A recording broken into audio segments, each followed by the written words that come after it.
Hi everyone, and welcome back to the City Summit of the Americas. I'm Blakemore, Deputy Director of the Atlantic Council's Global Energy Center.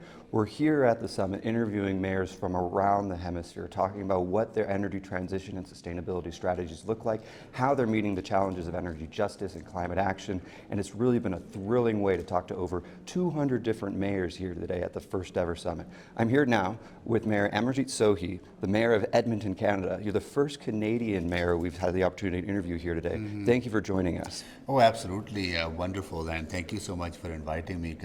And I'm so pleased to share that our community has made a very ambitious decision to be net zero by 2050. Really? As a community and as a corporation, our goal is to be net zero by 2040. So we are taking climate action very, very seriously, and we're doing what we can at a local level to make an impact. Talk me through kind of what you're doing at the local level. What are the big projects and initiatives that you're particularly proud of? So various things are happening. First of all, we are really figuring out the integration of land use planning and transportation planning.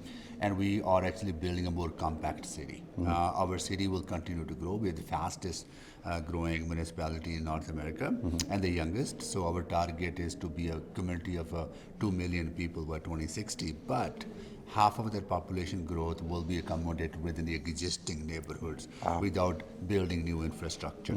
Also, we have a very ambitious goal of mode shift. 50% of the trips in Edmonton we want to be taken by active modes of transportation. LRT system we're building, bus network that we're building, sustainable modes of transportation like bike network that we're building, and making it easy for people to move around within their own communities, and also having access to local communities, local amenities within the local communities, so that you actually reduce the need for people to travel long distance to have access to local amenities that people rely on. So local living as well as the transformation of our bus fleet system. We will be, our goal is to have our transit fleet fully electric, battery powered, as well as hydrogen cell, fuel cell technology, right? So we a lot going in the city. We're very, very proud of the work we're doing. You're really just transforming the entire city, it sounds like. It's hugely ambitious.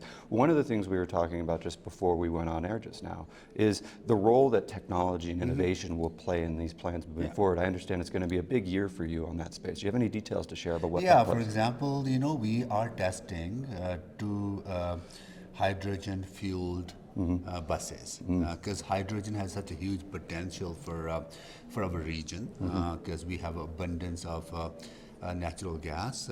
We were burning coal to produce electricity 10 years ago, but today no use of coal for electricity generation. Natural gas, obviously, and carbon capture, storage, utilization for the emissions that are produced by natural gas. Right? So being net zero in that aspect, having hydrogen as a source of fuel for your heavy duty fleet, as well as heating buildings, or as a source for industrial processes, right? So hydrogen has a huge potential.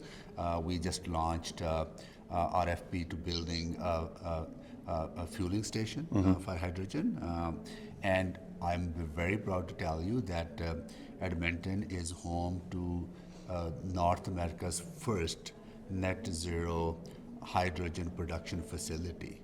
Will be absolutely net zero because of the carbon capture and storage and utilization. As a matter of fact, last month, Heidelberg, which is a big cement company, they are going to be producing net zero cement. Wow. In Edmonton. That's the first in the world. It's a huge accomplishment. It's a huge accomplishment for private sector, us working with them and facilitating that kind of investment that's going to transform, create jobs, but at the same time reduce huge amount of emissions. That project alone will be equivalent to taking 300,000 vehicles off the road annually. Wow. So 1 million ton of carbon reduction in the community. So you're really putting these hugely ambitious plans for a net zero pathway into action, it sounds like, and having a fair amount of success. One last question. A huge theme of the summit this year has been around how municipal governments can be incredibly effective at working to, meet the challenge of energy equity and energy justice. How are those themes playing into your work in your climate strategy in Edmonton? We are really trying to understand the intersectionality of issues because climate change impacts everyone, but climate change impacts people with less means more. For example, people who are houseless, people who are poor, seniors living in low-income housing.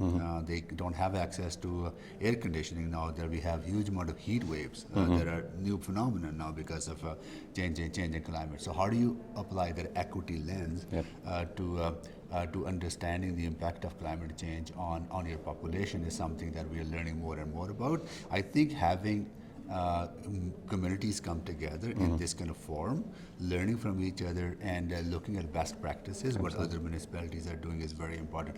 Because at the end of the day, if municipalities are not part of the solution to climate change, we will not be able to meet our targets of being a world that can be sustained. Because emissions are in urban centers.